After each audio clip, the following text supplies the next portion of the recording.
ஒரு தடவை இந்த தமிழோட இந்த சுவையை நம்ம ருசிச்சிட்டோம் அப்படின்னா அது தெரியும், அது நம்ம கூட நம்மளை வாழ வைக்கிறதுக்காக வந்த மொழி அப்படின்ற மாதிரியான ஒரு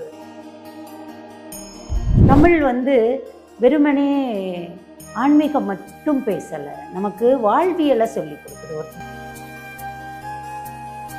வியாபார நோக்கம் அதில் கிடையாது. ஆன்மீகத்தை கொண்டு போகணும், அதுவும் அந்த பிள்ளைகளோட வேலையை கொண்டு போகணும், தமிழோட சிறப்பை எல்லாருக்குமே புரிய வைக்கணும் அப்படின்றது. ஆனால் வாழ்வியல் வாழும்போது பாரதியாருடைய வரிகள் தான் எனக்கு நிறையவே ஊக்கத்தை கொடுத்துச்சுன்னு சொல்லுவேன். எங்கள் அப்பா படிக்க வச்சது 8ஆவதா இருந்தால் கூட நாவல்கள் நான் நிறைய படித்தேன். உண்மையான ஆத்மார்த்தமா செய்யக்கூடியதை இந்த பிரபஞ்சம் நம்ம பக்கத்துல கொண்டு வந்து சேர்க்குமா, நம்ம என்ன நினைக்கிறோமோ அது நமக்கு கிடைக்குமா. அதை பாரதியாருமே, நான் பாரதியாரெல்லாம் ஒரு சித்தர்ன்னு தான் சொல்லுவேன்.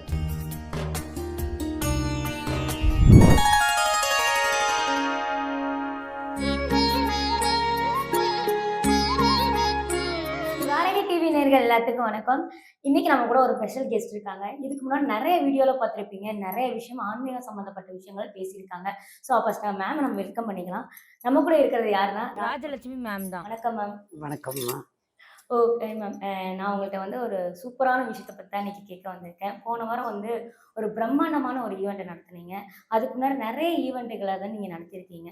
பொதுவாக மக்களோட பார்வையில் அந்த ஈவெண்ட் எப்படி இருக்குது அப்படின்னா, நீங்கள் விளக்கு கடை அப்படின்னு ஒரு விஷயம் வச்சுருக்கீங்க. இது ஆன்மீகம் சம்மந்தப்பட்டு மக்களுக்கு இது தெரிவிக்கணும் அப்படின்னு ஒரு சைடு இருந்தாலும், இது பிஸ்னஸாகவும் சில பேர் பேசுகிறாங்க. எதனால இவ்வளோ பிரம்மாண்டமான ஈவெண்ட் நடத்துனீங்க? இது நீங்கள் இப்போ பேசிகிட்டு இருக்கிறது சித்திரை கலை விழா, அதை பற்றி பேசுகிறீங்க. இது பிஸ்னஸ்க்கெலாம் வர்றதுக்கு முன்னாடியே தொடங்கின ஒரு விஷயம். 12 வருடமாக நாங்கள் இதை நடத்திட்டுருக்குறோம்.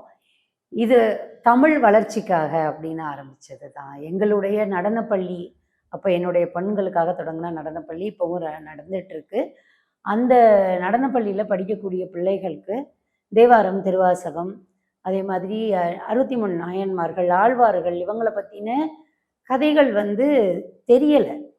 நாங்கள் இப்போ ஒரு பாட்டுக்கு ஒரு கான்செப்ட் எடுத்து ஒரு நடன அமைப்பு பண்ணும்போது அவங்களுக்கு அதை பற்றி எல்லாம் எக்ஸ்பிளைன் பண்ணுவோம். அப்போ நிறையா பேருக்கு இதை பற்றின ஒரு விஷயம் தெரியாமல் இருக்குது. இதை நம்ம பேச வைக்கணும். அப்போது இன்னொன்று, கதை சொல்கிற போட்டி அப்படின்னு வரும்போது எல்லாருமே என்ன நினைப்பாங்கன்னா, இங்கிலீஷில் ஸ்டோரி டெல்லிங் இருக்கே தவிர கதை சொல்கிற போட்டின்னு ஒன்று தமிழில் இல்லை. அப்போது அப்படி ஆரம்பித்தது தான் 12 வருடங்களுக்கு முன்னாடி எங்களுடைய நடனப்பள்ளியில் இருக்கக்கூடிய பிள்ளைகளுக்காக ஆரம்பித்து, அதுக்கப்புறம் ஒரு 2 வருஷத்துலேயே அடுத்த வருஷம் நடத்தும் போதே எல்லாரும் கலந்துக்கலாம் அப்படின்னு கொடுக்க ஆரம்பித்தோம். ஸோ அதிலிருந்து இது இப்போ 12ஆவது வருடமாக நடத்துகிறோம்.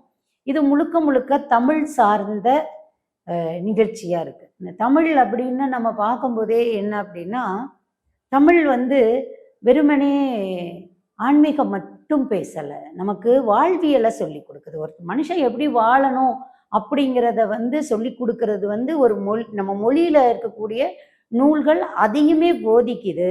அப்படிங்கிறதுனால இந்த தமிழை கற்றுக்கும் போது என்ன ஆகும்னா, பொது அறிவு ரொம்பவே மேம்படுது. நம்ம அறிவில் சிறந்தவங்க தான் நம்ம தமிழர்கள். அதில் உள்ள நிறைய விஷயங்களை இந்த காலத்து குழந்தைங்களுக்கு அதை தெரிஞ்சுக்க வைக்கணும் அப்படின்றதுக்காக ஆரம்பித்தது தான் கதை சொல்கிற போட்டியாக இருந்து இன்னைக்கு சித்திரை கலை விழாவாக 12 வருஷமாக நடத்திட்டு இருக்கோம்.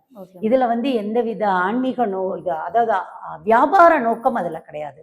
ஆன்மீகத்தை கொண்டு போகணும், அதுவும் அந்த பிள்ளைகளோட வேலையை கொண்டு போகணும், தமிழோட சிறப்பை எல்லாருக்குமே புரிய வைக்கணும் அப்படின்றதுக்காக தான் இந்த நிகழ்வு. மேம், நீங்கள் 12 வருஷமா நடத்திட்டு இருக்கீங்க அப்படின்னு சொன்னீங்க.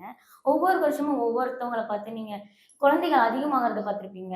ஆனால் இப்போ இருக்க குழந்தைங்க தமிழ் அப்படிங்கிற ஒரு விஷயம் கற்றுக்கிறதே ரொம்ப கஷ்டமாக பார்க்குறாங்க. ஸோ உங்கள் ஈவெண்ட்டில் குழந்தைங்க நிறைய பேர் வந்தாங்களா, இல்லை வருஷம் கம்மியாகுதா அதிகமாகுதாங்க? அதிகமாயிட்டு தான் இருக்குது. இந்த தடவை நம்ம நடத்தும் போதும் கிட்டத்தட்ட 300 குழந்தைகளுக்கு மேலே. ஆனால் அங்கே இருந்தவங்க கிட்டத்தட்ட 550லேருந்து 600 பேருக்கு மேலே பெற்றோர்களும் சேர்ந்து கலந்துக்கிட்டாங்க. இதில் என்ன நான் சிறப்பாக பார்க்குறேன் அப்படின்னா, நம்ம தான் நினச்சிட்டு இருக்கிறோம் தமிழ் அழியுதோ அப்படின்னு. அப்படியெல்லாம் இல்லை. எப்படி ஒரு பாரம்பரிய அரிசி, பாரம்பரிய தானியங்கள் இதெல்லாம் புத்துயிர் பெற்று வந்துட்டு இருக்கோ, அது மாதிரி தமிழை பேசக்கூடியவங்களை மரியாதையாக பார்க்கக்கூடிய காலம் இதுவா இருக்கு அப்படிங்கிறத நான் வந்து ரொம்பவே உணர்ந்தேன். குட்டி குட்டி குழந்தைங்க நீங்க பார்த்துருப்பீங்க. குட்டி குட்டி குழந்தைங்க கூட அவ்வளோ அழகா தமிழ் பேசினாங்க. இந்த வருடம் சித்திரைக்கலை விழால இன்னுமே சிறப்பா பெரியவங்களையும் பேச வச்சோம். 5வது பிரிவு 18+ன்னு ஒண்ணு கொண்டு வந்தோம். 18 வயதுக்கு மேற்பட்டவர்கள்னு ஒண்ணு கொண்டு வந்து, அவங்களுக்கும் அதுக்கேத்த மாதிரியான தலைப்புகள் குடுத்து, 5வது பிரிவுக்கு பரிசு வாங்க வந்தாங்க. ஒரு குடும்பமா நம்ம எப்போதுமே சித்திரைக்கலை விழால குடும்பமா தான் வர வைப்போம். ஒரு குழந்தை பரிசு வாங்குதுன்னா கூட அவங்க அம்மா, அப்பா எல்லாரும் சேர்ந்து வரணும். தாத்தா, பாட்டி இருந்தா கூட சேர்ந்து வரலாம் அப்படின்னு எல்லாம் சொல்லுவோம். ஸோ அப்படி குடும்பமா வந்தப்போ, அங்க இருந்த இதுல அந்த குழந்தை தான் பரிசு வாங்க போதான்னு பார்த்தா, அந்த அம்மா வாங்குனாங்க. ஸோ அப்படி எல்லாருக்கான களமாவும் இந்த சித்திரைக்கலை விழா இருந்தது. Okay ma'am. ஸோ உங்களுக்கு இந்த தமிழ் மேல இவ்ளோ பற்று வர காரணம் ஒரு தனிப்பட்ட காரணம் இருக்குல்ல. ஸோ அந்த காரணம் என்ன மேம்? நான் படிச்சது தமிழ் மீடியம். 8ஆம் வகுப்பு வரைக்கும் அப்பா படிக்க வச்சாரு. அதுக்கப்புறம் நான் டிகிரி பண்ணேன் அப்படின்னா கூட, அந்த தமிழ் மீடியம்ல அப்ப நம்ம அந்த 8ஆம் வகுப்புக்குள்ள வரக்கூடிய திருவாசகமா இருக்கட்டும், இன்னைக்கு வரைக்கும் மனசுல நிக்குது. அப்ப பாடமா படிக்கும்போது கஷ்டமா தான் இருந்தது. ஆனா வாழ்வியல் வாழும்போது பாரதியாருடைய வரிகள் தான் எனக்கு வந்து நிறையவே ஊக்கத்தை கொடுத்துச்சுன்னு சொல்லுவேன். எங்க அப்பா படிக்க வச்சது 8ஆவதா இருந்தா கூட நாவல்கள் நான் நிறைய படிச்சிருக்கேன். எப்போதுமே எங்க அப்பா ஒரு கட்டத்துலலாம் கம்பு எடுத்து அடிக்கலாம் வந்திருக்காரு. எப்ப பாரு புக்கு படிச்சுக்கிட்டே இருக்க அப்படின்னுட்டு. நாவல்கள், கதைகள் இதெல்லாம் நிறைய படிச்சிருக்கேன். ஸோ அதுல வந்து அந்த தமிழ் ருசி. இன்னொன்னு நான் சோர்ந்து போகும்போது இந்த காம்படிஷன்லாம் நடத்துவோம் அப்படின்னெல்லாம் தெரியாது.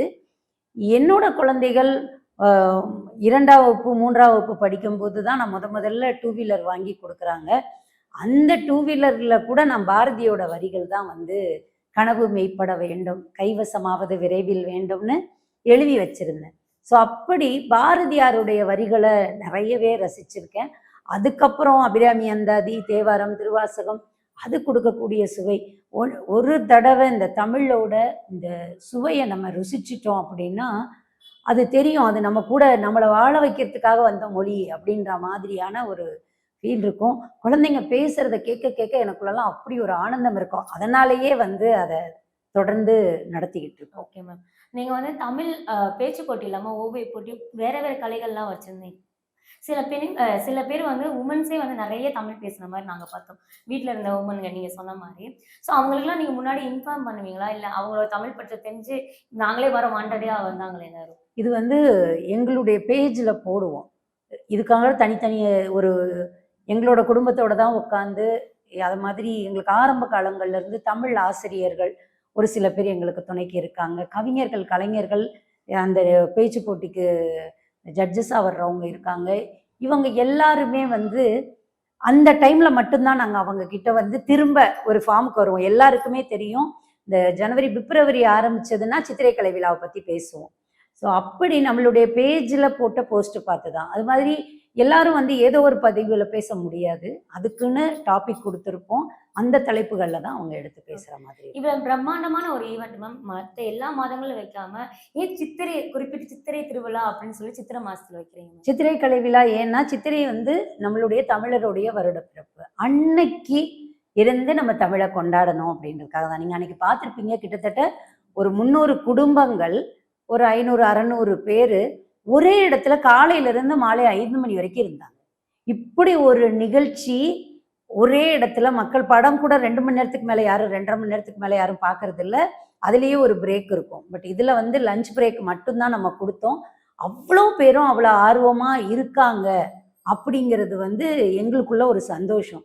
இன்னொன்று இந்த வருடப்பிறப்பு அன்னைக்கே இந்த தமிழ் உணர்வை கொடுக்கணும் அப்படின்றது மட்டும்தான் எங்களுடைய நோக்கமா இருக்கிறதுனால எல்லா வருடமும் வருடப்பிறப்பு அன்னைக்கு நடத்துறோம். அல்லது அந்த சித்திரை மாசத்திலேயே நடத்திடுவோம். அந்த வருடப்பிறப்புன்னு வரும்போது அன்னைக்கு நம்மளுடைய விடுமுறை நாள், அதுவும் தமிழருடைய அந்த முதல் நாள்ன்றதுனால அன்னைக்கு நிறைய மக்கள் வர்றாங்க, ஆர்வமாவும் கலந்துக்கிறாங்க. அப்படியே அது தொடர்ந்துட்டு இருக்கு. ஓகே. அதில் சஜஷன் சொல்லும்போது முத்துக்குமார் அவர்கள் வந்து ஒரு விஷயம் சொல்லியிருந்தாரு. மேம் வந்து இந்த விளக்கு கடை ஆரம்பிச்சதுக்கே முக்கிய காரணம் வந்து திருவள்ளுவர் சிலை எங்கேயும் கிடைக்காதனால தான், வெங்கல சிலை எங்கேயும் கிடைக்காதனால தான் அப்படின்னு சொல்லி ஒரு விஷயம் சொல்லியிருந்தாரு.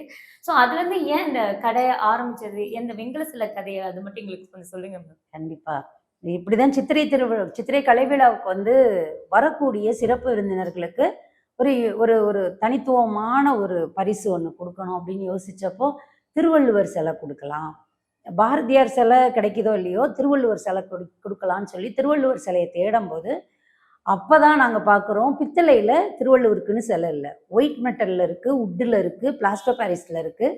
இந்த வெண்கலத்தில் திருவள்ளுவருக்கு சிலை இல்லை அப்படின்றதுனால அப்போது எனக்குள்ள அது ஒரு பெரிய தேடல் இருந்தப்போ அப்படி தேடி போகும்போது தான் இந்த கடையே உருவாச்சு. இன்னைக்கு வரைக்கும் நம்மளோட விளக்கடையில எப்போதுமே திருவள்ளுவர் சிலை இருக்கும். ஏன்னா அது முதல் பொருள்னா அதைத்தான் சொல்லுவோம். அதை தேட ஆரம்பிச்சு வந்தது தான் இந்த விளக்கு கடையே. Okay ma'am. விளக்கு கடை அப்படின்னு சொல்லி நிறைய விஷயங்கள் புதுசு புதுசா நீங்க குடுத்துட்டே இருப்பீங்க. திருவள்ளுவர் சிலை வந்து நெறைய பேர் வாங்கிட்டு போறாங்களா? இல்ல எனக்கு ஆசைப்பட்டேன் நான் அந்த விளக்கு கடையில அத ஆரம்பிச்சேன். அது சேல்ஸ் ஆகுதோ இல்லையோ என் கடையில இருக்கு அப்படின்னு இருக்கா? இல்ல கண்டிப்பா மக்கள் வாங்கிட்டு எல்லாருமே போறாங்களா? வாங்குறாங்க. நிறைய பேர் கேட்டு வாங்குறாங்க. அரசு அதிகாரிகளுக்கு பரிசளிக்கிறதுக்கு, அது மாதிரி ஒரு தமிழ் டீச்சருக்கு, ஒரு பிரின்சிபலுக்கு. ஏன்னா திருக்குறள்ன்றது உலகப் பொதுமறை.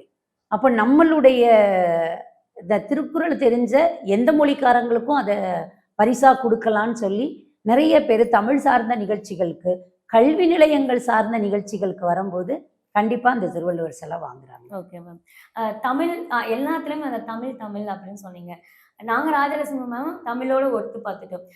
நீங்க நெறைய பேருக்கு சொல்லிக் குடுத்துருப்பீங்க. தமிழ் இது மாரி வரும். தமிழ்ல இத்தன விஷயங்கள் கத்துக்கோங்க அப்படின்னு சொல்லிட்டு. அப்படி நெறைய பேத்துக்கு நீங்க சொல்லிக் குடுத்த விஷயங்கள்லாம் இருக்கா மேம்?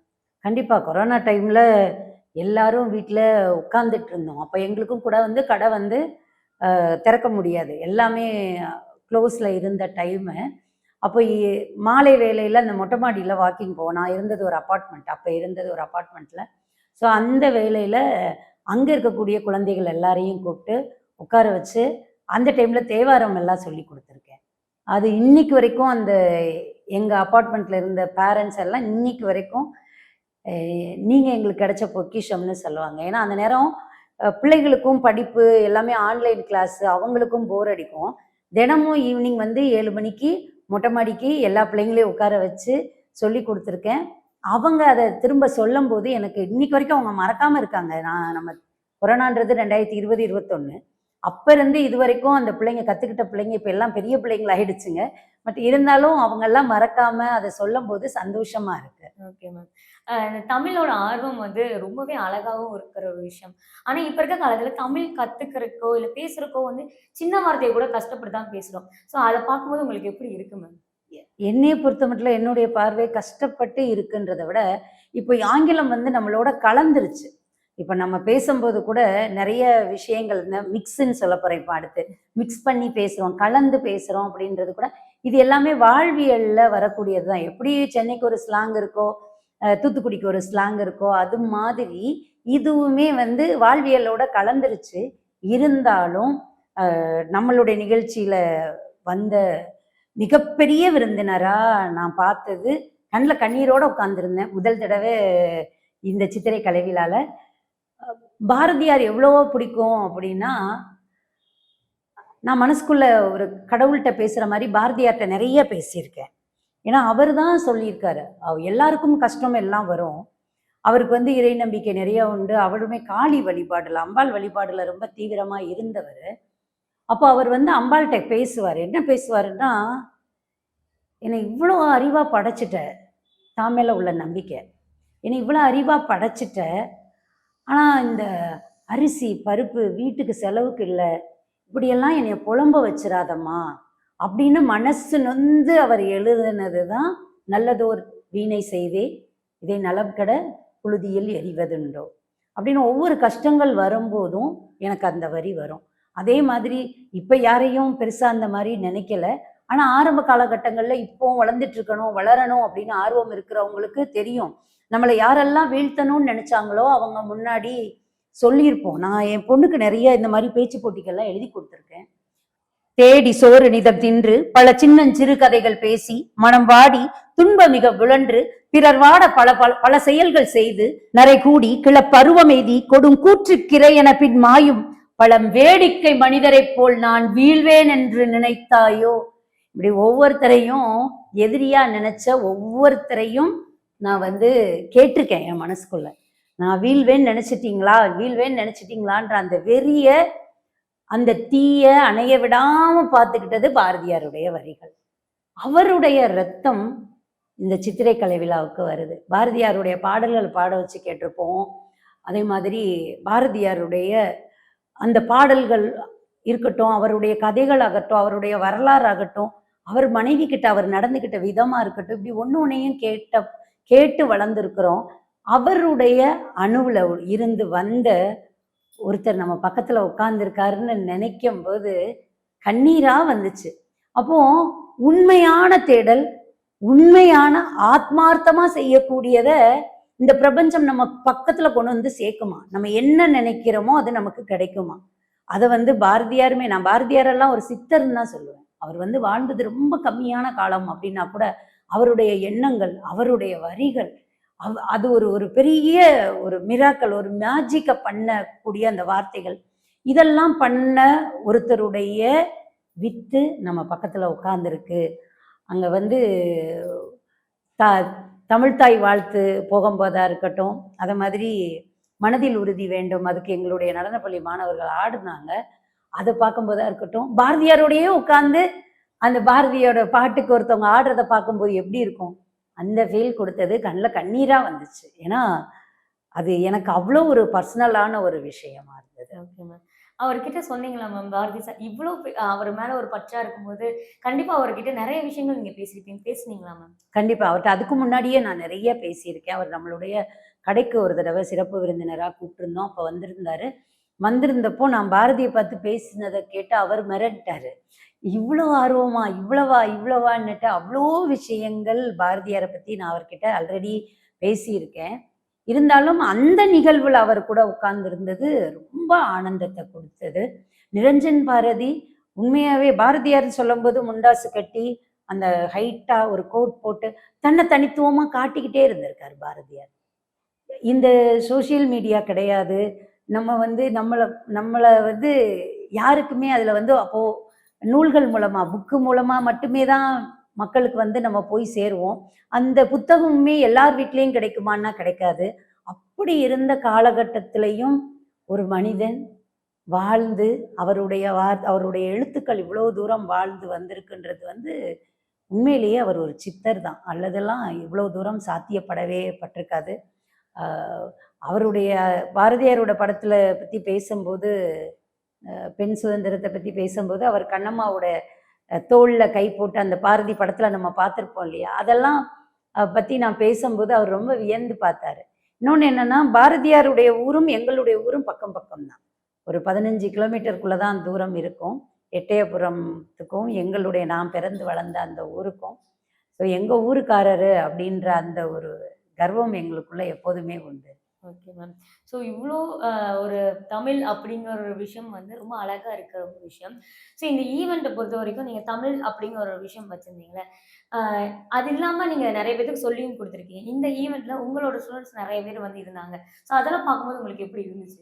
எங்களுடைய ஸ்டூடெண்ட் இதுல பங்கு பெறல நெறைய பேர். ஏன்னா, அவங்க எல்லாருமே வாலண்டியர்ஸா வேலை பார்ப்பாங்க. எல்லாமே எங்ககிட்ட குழந்தையிலருந்து படிக்கக்கூடிய குழந்தைகள். அவங்கெல்லாம் தாவணி கட்டிட்டு அ வாலண்டியரா நின்னு, இந்த பேச்சு போட்டி, பாட்டு போட்டி எல்லாம் ஒருங்கிணைச்சு, அந்தந்த ரூமுக்கு பிள்ளைங்கள குழந்தைங்களோட அனுப்பிச்சு வச்சு, அந்த போட்டிகள் எல்லாம் நடத்துற விதம் பார்க்கும்போது, ஓ! இவ்ளோ பிள்ளைங்க நம்ம கூட வளர்ந்து வந்திருக்காங்க அப்படின்ற ஒரு வியப்ப நான் பார்க்குறேன். அது மாதிரி வருஷா வருஷம் எப்படி ஒரு திருவிழாவுக்கு எல்லாரும் வருவாங்களோ, அது மாரி தொடர்ந்து வரக்கூடிய நெறைய பேர பார்க்குறேன். நெறைய குடும்பங்கள் எங்க கூட தொடர்ந்து பயணிக்குது. ஏன்னா, அவங்களுக்கெல்லாம் தமிழ் மேல இருக்கக்கூடிய ஆர்வம். அதனாலேயே தொடர்ந்து எங்க கூட பயணிக்கிறாங்க. ஸோ அப்படி வரக்கூடியவங்களுக்கு எல்லாம் ஒரு திருவிழால நம்ம எல்லாரும் திரும்ப ஒரு கெட் டுகெதர் மாதிரியோ, அந்த மாரி ஒரு நிகழ்ச்சியாவும் இது இருக்கு. அதனால தான் எல்லாருக்கும் மத்தியான சாப்பாடு எப்பவுமே போடுவோம். மத்தியானம் ஒரு அன்னைக்கு நீங்க கூட பார்த்துருப்பீங்க, ஒரு 500 பேருக்கு மேல மத்தியானம் எல்லாரும் ஒண்ணா உட்காந்து சாப்ட்டு, சுட சுட சாப்ட்டு திரும்ப ஒரு கேதர் ஆகி, அழகா ரெஃப்ரெஷ் ஆகி அந்த ஒரு நிகழ்வே ரொம்ப ஒரு ப்ளசன்ட்டா, ஒரு மகிழ்ச்சியா, இன்னும் எனக்கு அடுத்த வருஷம் இத விட பிரம்மாண்டமா நடத்தணும் அப்படிங்கிற அந்த ஒரு எண்ணத்த குடுத்த ஒரு விஷயமாவும். Okay ma'am. இந்த ஈவென்ட்க்கு பின்னாடி ராஜலட்சுமி மேம் தாண்டி ஒரு பக்கபலமா உங்களுக்கு இருந்திருப்பாங்க. அப்படி யாராவது இருக்காங்களா? கண்டிப்பா என்னுடைய மகள்கள். அ அதுவும் குறிப்பா ஆனந்தவள்ளி தான் முழுக்க முழுக்க இந்த ஈவென்ட்டுக்கான எல்லா என்ட்ரீஸ்லருந்து வரக்கூடிய கால்க்கெல்லாம் பதில் சொல்லி, எல்லாமே ஆர்கனைஸ் பண்ணது ஆனந்தவள்ளி தான். இதை கொஞ்சம் நம்ம இப்போ டெக்னாலஜி வைஸாக அழகாக கொண்டு போயிட்டோம். முன்னாடி வர்றதெல்லாம் வாட்ஸ்அப்பில் அவங்களுக்கு சொல்லி அப்படி பேரெல்லாம் எழுதி அவ்வளோ இப்போ கஷ்டப்பட தேவையில்லை. இப்போ தனியாக இதுக்குன்னு ஒரு வெப்சைட் ஒன்று கிரியேட் பண்ணோம். அது மாதிரி கூகுள் ஃபார்மு அதில் அவங்க ஃபில் பண்ணிட்டாங்கன்னா ஈஸியாக இருந்தது. அதுவே செக்ரிகேட் பண்ணி கொடுத்துருது, தனியாக கொடுத்துருது. பாட்டு போட்டிக்கு அதுலேயும் பாட்டு போட்டியிலையுமே 5 பிரிவு, பேச்சு போட்டியிலையுமே 5 பிரிவு, ஓவிய போட்டியில் 4 பிரிவு. இப்படி இந்த 4 பிரிவுலையும் அவங்க எந்த பிரிவில் வர்றாங்க, எந்த பிரிவில் நிறைய பேர் இருக்காங்க, அவங்க எல்லாமே வந்து கவர்மெண்ட் ஸ்கூல் பிள்ளைங்க அப்படின்னா அந்த பிள்ளைங்களுக்கான ஐடி கார்டை வாங்கி சரி பார்க்கறதுலேருந்து எல்லாமே அவளே தான் பார்த்தா. ஸோ அது வந்து எனக்கு ஒரு பெரிய பக்கபலம். இன்னொன்று, என்னுடைய எண்ணங்களை அவள் தான் செயல்படுத்திட்டு இருக்கா. நான் சொல்லுவேன் இப்படித்தான் இருக்கணுன்றத அவள் அழகாக செயல்படுத்தி கொண்டு வர்றா. Okay ma'am. இந்த கவர்மெண்ட் ஸ்கூல் அப்படின்னு சொல்லி ஒரு விஷயம் சொன்னீங்க. நிறையா பேர் இப்போ கவர்மெண்ட் ஸ்கூல்ல இருக்கவங்க எஜுகேஷன் லெவல் கம்மியாக இருக்குது அப்படி இப்படின்னு சொன்னாங்க. பட் அந்த ஈவெண்ட்ல வந்து நிறைய பேர் வந்து கவர்மெண்ட் ஸ்கூல் பொண்ணுங்க தான் இருந்தாங்க. ஸோ அதெல்லாம் பார்க்கும்போது எஜுகேஷன் லெவல் இன்னுமே கவர்மெண்ட் ஸ்கூல்ல நல்லா தான் இருக்குது அப்படின்னு தோணுதில்ல. எங்கே படித்தாலும் அந்த குழந்தையோட ஆர்வமும் அந்த பெற்றோரோட ஊக்குவிப்பு தான் என்னைய பொறுத்த மட்டில் அது எந்த பள்ளிக்கூடத்தில் படித்தாலும் அந்த பிள்ளைங்களுக்கு வர்றது. அரசு பள்ளி மாணவர்கள்ட்ட நான் பார்க்குற ஒரு தனித்துவம் என்னன்னா, அவங்க அப்பா அம்மா கஷ்டப்படுறவங்களா இருப்பாங்க. அவங்களுடைய அந்த வேலைகளை பார்க்கவே அவங்களுக்கு சரியாக இருந்திருக்கும். ஒரு சில பேர் நல்லா மோட்டிவேட் பண்ணி எழுதி கொடுத்தெல்லாம் கொண்டு வர்றாங்க. அப்படியே இல்லை அப்படின்னா கூட இந்த குழந்தைகள் தனிச்சையாக வருது, தனிச்சையாக சிந்திக்குது, அந்த தலைப்புகளில் அந்த பிள்ளைகளே எழுதுது. அப்படிங்கும்போது அது எல்லாமே நான் ரொம்ப ஆச்சரியமாக பார்க்குறேன். இந்த மாதிரியான ஒரு விஷயங்கள் நமக்கு ஆரம்ப காலத்தில் எல்லாருமே அப்படித்தான் இருந்தோம். ஆனால் இப்போ தான் வந்து குழந்தைன்னா இதை நம்ம பார்க்கணும், இதை இப்படியெல்லாம் ஃபீட் பண்ணணும், இந்த குழந்தைக்கு இதெல்லாம் நம்ம சொல்லிக் கொடுக்கணும் அப்படின்னு சொல்லி நிறைய எடுத்து எப்படி ஒரு இப்போ நம்ம வனத்துக்கெல்லாம் இப்போ காட்டுக்கெல்லாம் போகிறோம் அப்படின்னா, ஒரு ஃபாரஸ்ட்டுக்குள்ளே போகிறோன்னா அங்கே இருக்கிற குரங்குகளுக்கோ வன விலங்குகளுக்கோ நம்ம ஃபீட் பண்ணக்கூடாது, நம்ம சாப்பாடு கொடுக்கக்கூடாதுன்னு ஒரு சட்டம் இருக்கு. ஏன்னா அது மனுஷங்கையை ஏந்தி எதிர்பார்த்து பழகிடுமா. அதே மாதிரி நம்ம இப்போ என்ன பண்ணிட்டோம், என்ன பண்ணி வச்சிருக்கோம்னா, அந்த குழந்தைக்குள்ள இயற்கையாக இருக்கக்கூடிய உனக்கு அதெல்லாம் சிந்திக்க தெரியாதோ அப்படின்ற அளவுக்கு அதை மாற்றி நான் சொல்லித்தர்றேன் அல்லது ஒரு ஆள் சொல்லி கொடுத்தாதான் இதை பண்ண முடியும் அப்படிங்கிற மனநிலைக்கு நம்ம கொண்டு வந்துட்டோமோன்னு நான் நிறையவே வருத்தப்படுறது உண்டு. ஆனால் அப்படி மனநிலை இந்த அரசு பள்ளி மாணவர்கள்ட்ட இல்லை. ஏன்னா யார் எழுதி கொடுக்குறாங்க எழுதி கொடுக்கலன்றதை தாண்டி தலைப்பு அது கிடைச்சா அது ரிலேட்டடாக நம்ம என்னெல்லாம் பாயிண்ட்ஸ் எழுத முடியும்னு எழுதி 4வது லெவலில் ஒரு அரசு பள்ளி மாணவன் தான் முதல் பரிசு வாங்கினான். ஸோ அது எல்லாமே வந்து அந்த குழந்தைக்கு அவனுக்கு யாரும் எழுதி கொடுத்துருக்க போகிறது இல்லை, அவனாக தான் எழுதியிருக்கணும். ஸோ நம்ம பிள்ளைங்களுக்கும் நிறைய அறிவுகள் இருக்குது, சுயமாக சிந்திக்க வைக்கணும் அப்படிங்கிறது, நம்மளும் அதை பண்ணணும் அப்படிங்கிறத வந்து நான் இந்த விழாவில் நிறையவே பார்க்குறேன். Okay ma'am. ஸோ இதில் பார்க்கும்போது ரொம்ப குட்டி குட்டி குழந்தைகளாக வந்திருந்தாங்க. எல்லாத்திலும் கேட்கும்போது அவங்க சொன்னது எனக்கு தமிழ் மேலே ரொம்ப தமிழ் பேச ரொம்ப பிடிக்கும், என் தாய்மொழி தமிழ் அப்படின்னு சொன்னாங்க. அது உங்ககிட்ட வந்து அவங்க சொல்லியிருப்பாங்கல்ல, இவங்கெல்லாம் எனக்கு இப்படி தமிழ் எனக்கு ரொம்ப பிடிக்கும், பேச்சு போட்டியில் கலந்துருக்கவங்க, ஓவிய போட்டியில் கலந்துருக்கவங்க எல்லாம் தமிழ் பிடிக்கும் அப்படிங்கும்போது உங்களுக்கு அவங்கள பார்க்கும்போது எங்கள் சின்ன வயசு ஞாபகம்லாம் வந்திருக்கா? கண்டிப்பாக கண்டிப்பாக. ஏன்னா நான் இந்த போட்டியை ஆரம்பிக்கிறதுக்கு காரணமே என்னுடைய பெண்ணுக்கு வந்து அவ 5th ஸ்டாண்டர்ட் 5ஆம் வகுப்பு போகும்போது ஒரு பேச்சு போட்டி, வள்ளல் பாண்டித்துறைன்னு ஒரு பேச்சு போட்டி வேலம்மாளில் நடத்துவாங்க. அப்படி நடத்தும்போது அவங்களுக்கான அந்த பேச்சு போட்டியில் ஒரு தலைப்புகள் கொடுத்துருக்காங்க, இந்த தலைப்புகளில் நீங்கள் எழுதிட்டு வாங்கன்றாங்க. அவங்க கொடுத்த தலைப்பில் 3 தலைப்பில் நான் ஒன்று எடுத்து அதில் நான் ஒன்று எழுதி கொடுக்குறேன். அப்போ வரைக்கும் தெரியாது எனக்கு எழுத வரும்னு. எனக்கு எழுத வரும்னோ இவ்வளோ நம்ம யோசிச்சு எழுதணும்னு. இன்னைக்கு வரைக்கும் வேலம்மாளில் அந்த ஸ்கிரிப்ட் இருக்குது. ஸோ நான் எழுதி கொடுத்த அந்த ஸ்கிரிப்டு ஏதாவது பேச்சு போட்டி வருதுன்னா அதையும் எடுத்து அதிலிருந்தும் வரிகளை எடுத்தெல்லாம் மிக்ஸ் பண்ணி கொடுக்குறாங்க. ஸோ இது எல்லாமே இதை மாதிரி எத்தனையோ அம்மாக்கள் தனக்குள்ளே இருக்கிற திறமையை மறந்திருப்பாங்க, தெரியாமல் இருக்கலாம். அதெல்லாம் கூட வெளிக்கொண்டு வர்றதுக்கு இந்த போட்டி ஒன்று உதவியாக இருக்குது அப்படின்னு பார்க்குறேன். குட்டி குட்டி குழந்தைங்களை எக்ஸ்ட்ராடினரியாக பார்க்கும்போது எனக்கு தோன்றுறது என்னன்னா, இதெல்லாம் போன ஜென்மத்தில் ஒரு பெரிய பேச்சாளராக இருந்திருக்கணும் அல்லது பேச்சாளராக வளர்ந்து வந்துட்டு இருக்கணும். அவங்களுடைய ஆசைகளை பூர்த்தி பண்ணுறதுக்காக இந்த ஜென்மம் எடுத்திருக்காங்க அப்படின்னு தான் எனக்கெல்லாம் நிறைய பிள்ளைங்களை பார்க்கும்போது தோணும். ஏன்னா பெற்றவங்க சொல்லி கொடுக்கறத தாண்டியும் அவ்வளவு உணர்ச்சி அப்படியே பொங்க பேசுறது அப்படிங்கிறது வந்து இது பை பெர்த்தில் உள்ளது தான். நிறைய பிள்ளைகளை நான் பார்க்குறேன். இப்படிதான் சூரியநாராயணன் நம்மளுடைய சித்திரை கலை விழால தான் காம்படிஷனுக்கு வந்தவர் அவர். அவர் இப்போ அவங்க அம்மா நிற்க சொல்லுவாங்க, நான் அவன் போன ஒரே போட்டி உங்களது தான். அவங்க வந்ததே வந்து லாஸ்ட் மினிட்ல வர்றாங்க, அவனுக்கு காய்ச்சல் அடிச்சிட்டு இருக்கு, அதோட தான் அவங்க வர்றாங்க. ஆனால் அவன் தான் கடைசியாக பாடுறான், ஆனால் அவனுக்கு தான் முதல் பரிசு. அந்த அளவுக்கு, அதாவது அந்த குழந்தை வந்து அவ்வளோ ஷார்ப்பாக இருந்தது. நான் சூரியநாராயணனா இருக்கட்டும், வைபவா இருக்கட்டும், தியா பேபியா இருக்கட்டும், எல்லாமே நம்மளுடைய வழக்கு கடைக்கு வர்ற பிள்ளைங்க தான். அவங்களெல்லாம் பார்க்கும்போது இவங்கெல்லாம் போன ஜென்மத்து தொடர்புல இருக்கக்கூடிய குழந்தைகள், விட்டுட்டு போனதை தொடர்றதுக்காக வந்திருக்காங்க. இவங்களெல்லாம் பார்க்கும்போது தான் தோணும், இன்னைக்கு நம்ம ஒரு விஷயத்துல ரொம்ப தீவிரமா இருக்கிறோம் அப்படின்னா அதை செய்யாமலே இறந்து போறவங்க அடுத்த பிறப்பெடுத்து வந்து அதை செய்யறதுக்குன்னே வருவாங்க. அவங்களுக்கு காலம் அந்த சின்ன வயசுலயே இவங்க இதுக்காக தான் பிறந்தாங்கன்றத காமிச்சு கொடுக்குது அப்படின்ற இந்த ஆத்ம தொடர்பை நான் நிறைய குழந்தைகள்கிட்ட பார்க்குறேன். இது வந்து வெறுமனே இந்த கலைகள்ல மட்டும் இல்லாம நம்ம இப்ப நிறைய பேரை பார்க்குறோமே, குழந்தையா இருக்கும்போதே வந்து அவங்களுக்கு எப்படி இவ்வளோ டேலண்ட் இருக்கு அப்படின்னா இதெல்லாம் போன ஜென்மத்தை தொடர்பு தான். ஏன்னா பெற்றவங்க அந்த ஃபீல்டுலேயே இருக்க மாட்டாங்களா இருக்கும்.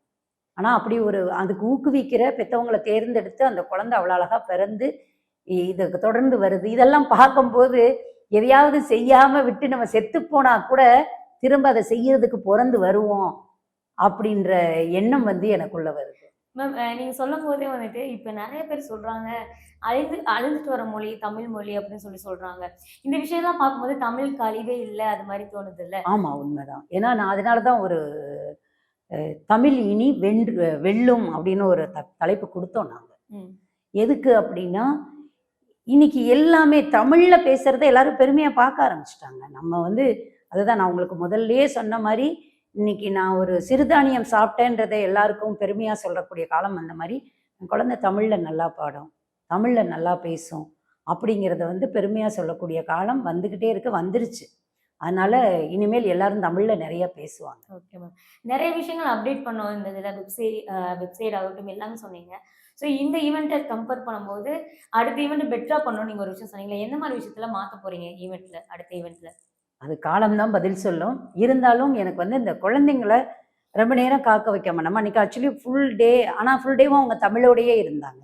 அந்த நேரமும் கூட வந்து பேரண்ட்ஸ் பேசுனாங்க, ஸ்டேஜில் வந்து பாட்டிங்க வந்து பாட்டு பாடுனாங்க. தனியாக நம்ம முதியோர் விழா, பேரண்ட்ஸ் டே அப்படின்னு எல்லாம் நடத்தாமல் எல்லாவும் சேர்ந்து நடந்தது. இதை இன்னுமே கொஞ்சம் இன்னும் நல்லா பிளான் பண்ணால் இன்னும் நிறையா பெரியவங்களை கொண்டு வரலாம். எனக்கு இந்த வாட்டி தோணுன ஒரே ஒரு விஷயம், தமிழ் பாரம்பரிய கலைகள் இந்த காத்துட்டு இருக்கக்கூடிய பெற்றோர்கள் எல்லாம் காத்துட்டு இருக்காங்க இல்லையா, போட்டிக்கு பிள்ளைகளை அனுப்பிட்டு, அந்த நேரத்திலையும் தமிழ் பாரம்பரிய கலைகளை மேடையில் அரங்கேற்றிக்கிட்டு இருக்கணும் அப்படிங்கிறது இந்த வாட்டி தோணுன ஒரு எண்ணமாக இருக்குது. மேம் இந்த டைமில் நாங்கள் ஒரு விஷயம் எதிர்பார்க்குறோம் மேம்.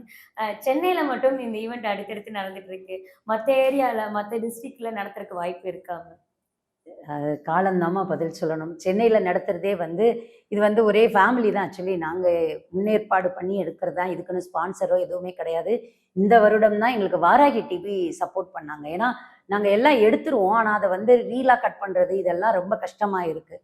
ஸோ இந்த தடவை வாராகி டிவி எங்கள் கூட சேர்ந்து பண்ணதுனால நிறையா இது வெளியில் வருது. ஸோ அதை பார்க்கும்போது எனக்கு சந்தோஷமாக இருக்குது. இதை மாதிரி காலம் பதில் சொல்லும். இன்னும் அடுத்த வருஷம் யாராவது கூட இணைஞ்சு நாங்கள் இதை சேர்ந்து நடத்துகிறோம் அப்படின்னு வரும்போது இன்னுமே நல்லா நடக்கும் அப்படின்னு நம்புகிறேன். ஸோ அடுத்தடுத்து தமிழ் அப்படிங்கிற ஒரு விஷயம் எல்லாத்தையும் வளர வைக்கிறதோட பரவிக்கிட்டே இருக்குது அப்படிங்கிறது உங்கள் மூலியமாக நாங்கள் பார்க்கலாம். ரொம்ப நன்றி. நன்றிம்மா.